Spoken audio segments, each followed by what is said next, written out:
Hello everyone, welcome to the class number 6 of food safety in standard act 2006।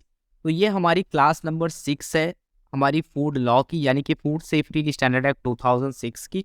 इसके पहले अभी तक हमने टोटल 5 क्लास तक कवर कर लिया है और उसमें हमने अभी तक टोटल नंबर ऑफ चैप्टर की बात करें तो 4 चैप्टर जो है वो हमने कवर कर लिए हैं।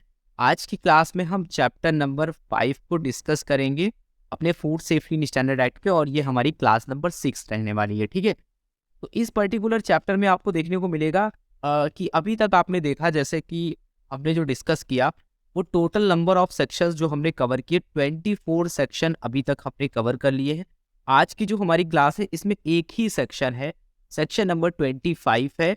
आपको ये देखने को मिलेगा कि जितने जो आप जब पूरे फूड लॉ को पढ़ोगे तो पूरे फूड लॉ में आप देखोगे कि जितने ही चैप्टर हैं उन सभी चैप्टर में हमारा जो चैप्टर नंबर 5 है वो सबसे छोटा चैप्टर है, क्योंकि इसमें केवल एक ही सेक्शन है, सेक्शन नंबर 25।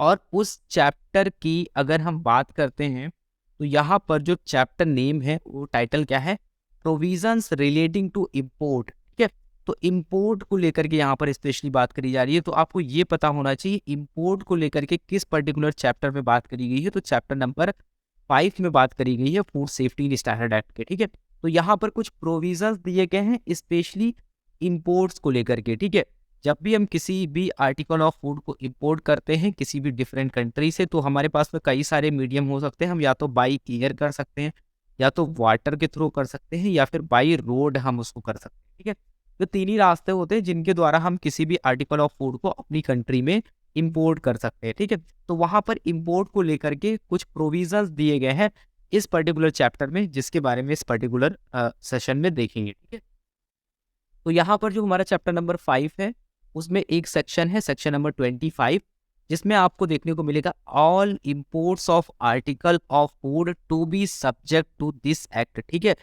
तो आप देखोगे कि जितने भी type of article of food होते हैं यहाँ पर सारे ही आर्टिकल ऑफ फूड की बात करी जा रही है। उनका जो इंपोर्ट किया जाएगा, चाहे वो फूड एडिटिव हो, चाहे कोई भी इंग्रेडिएंट हो, चाहे वो प्रोसेस्ड फूड हो, चाहे अनप्रोसेस्ड फूड हो, किसी भी तरीके के आर्टिकल ऑफ फूड को जब हम अपनी कंट्री में इंपोर्ट करेंगे तो वो सभी इसी पर्टिकुलर सेक्शन के अंडर में आएंगे। और इस सेक्शन के अंडर में बहुत सारे रेगुलेशंस बनाए गए हैं। मतलब रेगुलेशन, आपको एक इंपोर्ट्स को लेकर के रेगुलेशन देखने को मिल जाएगा।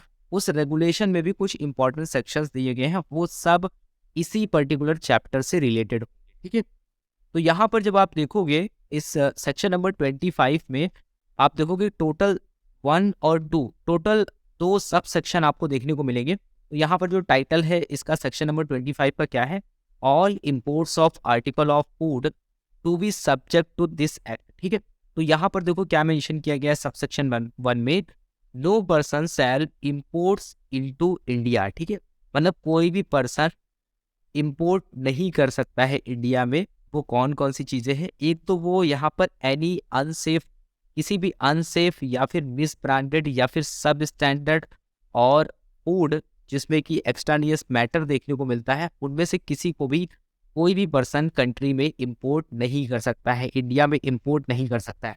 अब अनसेफ फूड क्या होता है, हमने चैप्टर नंबर 1 को जब पढ़ा था तो हमने जब उसमें सेक्शन नंबर 3 को पढ़ा था तो उसमें जो नंबर ऑफ डिफिनीशंस दी गई थी वहाँ हमने अनसेफ के बारे में पढ़ा था। मिस ब्रांडेड फूड क्या होता है उसके बारे में भी ऑलरेडी हम एक डिटेल डिफिनीशन को लेकर बात कर चुके हैं पिछली क्लासेस में। मिस ब्रांडेड फूड के बारे में भी हम देख चुके हैं, या फिर फूड कंटेनिंग एक्सट्रानियस मैटर। तो ये सभी जो फूड है इनको इंपोर्ट नहीं किया जा सकता है।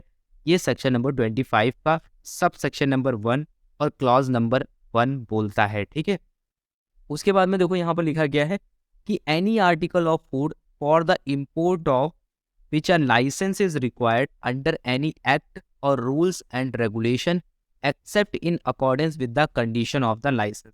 यानी कहने का मतलब यहाँ पर ये है कि किसी भी आर्टिकल ऑफ फूड को इंपोर्ट करने के लिए यहाँ पर लाइसेंस की ज़रूरत होगी, जो इस पर्टिकुलर एक्ट के अंडर में या फिर रेगुलेशन या फिर रूल्स के अंडर में किसी भी लाइसेंस की अगर ज़रूरत है तो बिना लाइसेंस के इसको इंपोर्ट नहीं किया जा सकता, except in accordance with the condition of the licence. अगर लाइसेंस जो है उस लाइसेंस की कंडीशन के अकॉर्डिंग किसी भी आर्टिकल ऑफ फूड को इंपोर्ट किया जा रहा है तब तो आप कर सकते हो, बिना इसके फूड को इंपोर्ट नहीं किया जा सकता है। ठीक है, उसके बाद में आगे लिखा गया है कि any article of food in contravention of any other provision of this act और of any rules regulation made thereunder और एनी एक्ट। ठीक है, तो यहाँ पर एक वर्ड यूज हुआ है कंट्रावेंशन, यानी कहने का मतलब है एनी आर्टिकल ऑफ फूड, किसी भी आर्टिकल ऑफ फूड को अगर हम लेकर के बात करते हैं तो उस केस में any other provision of this act, कहने का मतलब यहाँ पर ये है कि यहाँ पर जो प्रोविजंस लिखे गए उसके अलावा पूरे के पूरे एक्ट में जो भी प्रोविजंस लिखे गए आर्टिकल ऑफ फूड को लेकर के, अगर उनका कंट्रावेंशन होता है किसी भी फूड बिजनेस ऑपरेटर के अकॉर्डिंग, यानी कहने का मतलब है कि जो भी नियम और कानून है अगर उनका उल्लंघन करता है कोई भी फूड बिजनेस ऑपरेटर, तो उस केस में वो किसी भी आर्टिकल ऑफ फूड को इम्पोर्ट नहीं कर सकता है। ठीक है, उसके बाद में हमारा जो सबसेक्शन नंबर 2 है वो ये बताता है कि जो central government the central government stand while prohibiting, restricting or otherwise regulating import of article of food under the Foreign Trade Act 1992 follow the standards laid down by the Food Authority under the provision of this act and the rules and regulation made there। ठीक है, तो ये point number 2 ये बोलता है, जब भी आपने देखा होगा कि जो भी आर्टिकल ऑफ फूड जो होता है जब हम इंपोर्ट करते हैं तो वहाँ पर जब भी आप देखोगे तो सेंट्रल गवर्नमेंट का बहुत बड़ा रोल होता है कि स्टेट गवर्नमेंट यहाँ रोल में नहीं आती है। कोई भी स्टेट की गवर्नमेंट वो हमारी होम स्टेट गवर्नमेंट होती है, तो वो जो इंटरनेशनल चीज़ें होती है उनमें इन्वॉल्व नहीं होती। बट हम किसी भी आर्टिकल ऑफ फूड को जब हम इंपोर्ट कर रहे हैं तो यानी कि इंटरनेशनल ट्रेड हो गया, तो उस केस में सेंट्रल गवर्नमेंट ही रिस्पॉन्सिबल हो। तो यहाँ पर कहने का मतलब ये है कि जब भी सेंट्रल गवर्नमेंट जब प्रोहिबिट करेगी, यानी कि किसी भी तरीके का जो आर्टिकल ऑफ फूड है अगर उस पर ऊपर कोई रोक लगाती है, उसके ऊपर कोई रेस्ट्रिक्शन लगाती है, अदरवाइज अगर उसको रेगुलेट करती है import of article of food को अंडर द फॉरेन ट्रेड, जो फॉरेन ट्रेड है हमारा, तो उसके अकॉर्डिंग हमारा ट्रेड होता है, इंटरनेशनल ट्रेड होता है, जो कि फॉरेन ट्रेड एक्ट 1992 के अकॉर्डिंग होता है। तो उसके अंडर में जब सेंट्रल गवर्नमेंट जो भी अपने काम होती हैं उसको करती है, यानी कि अगर किसी भी आर्टिकल ऑफ फूड को इम्पोर्ट्स को लेकर के उसको रेगुलेट करती है, तो उस केस में सेंट्रल गवर्नमेंट को कुछ बातें ध्यान में रखनी है, यानी कि उनको फॉरेन ट्रेड को तो ध्यान में रखना ही रखना है, उसके साथ ही साथ वहाँ पर उनको कुछ पॉइंट्स है जिनको फॉलो करना है। उनको फॉलो क्या करना है, follow the standards laid down by the food authority, यानी कि फूड अथॉरिटी यानी कि FSSAI के द्वारा जो स्टैंडर्ड्स बनाए गए हैं उनको ध्यान में रखना है सेंट्रल गवर्नमेंट को।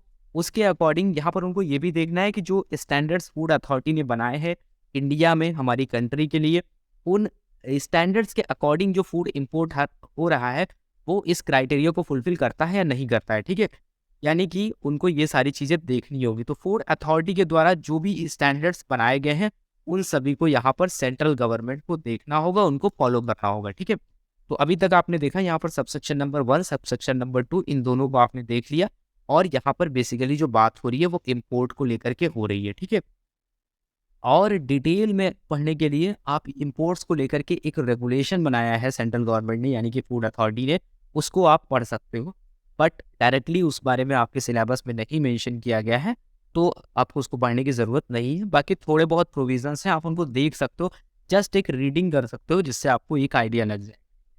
तो ये थी आज की हमारी क्लास। ये क्लास काफ़ी छोटी थी क्योंकि इसमें नंबर ऑफ सेक्शंस काफ़ी कम थे। बाकी हम नेक्स्ट चैप्टर है, चैप्टर नंबर 6 जो हमारा है, उसको हम नेक्स्ट क्लास में डिस्कस करेंगे, जिससे आपको और अच्छे से चीज़ें क्लियर होंगी। इसमें हम इस क्लास में डिस्कस नहीं कर रहे हैं, तो बाकी जो पोर्शन है नया चैप्टर हम नई क्लास में डिस्कस करेंगे। ठीक है, तो आई होप अभी तक आपको जो भी फूड लॉ को लेकर के जो क्लासेस हैं वो समझ में आ रही होंगी। थोड़ा सा टाइम इस वजह से लग रहा है क्योंकि हम फूड लॉ को स्किप नहीं कर सकते हैं।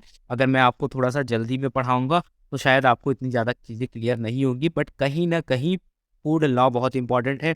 कल को अगर आप FSO या फिर फूड सेफ्टी डिपार्टमेंट में असिस्टेंट कमिश्नर, टेक्निकल ऑफिसर, किसी पे भी अगर आप अपॉइंट होते हो तो आपको ये एक्ट सबसे पहले पढ़ना होगा। आपकी ट्रेनिंग में भी ये food safety and standard act जो है वो आपकी ट्रेनिंग का भी पार्ट होगा। ठीक है, तो इस वजह से इसको पढ़ना बहुत ज़रूरी है।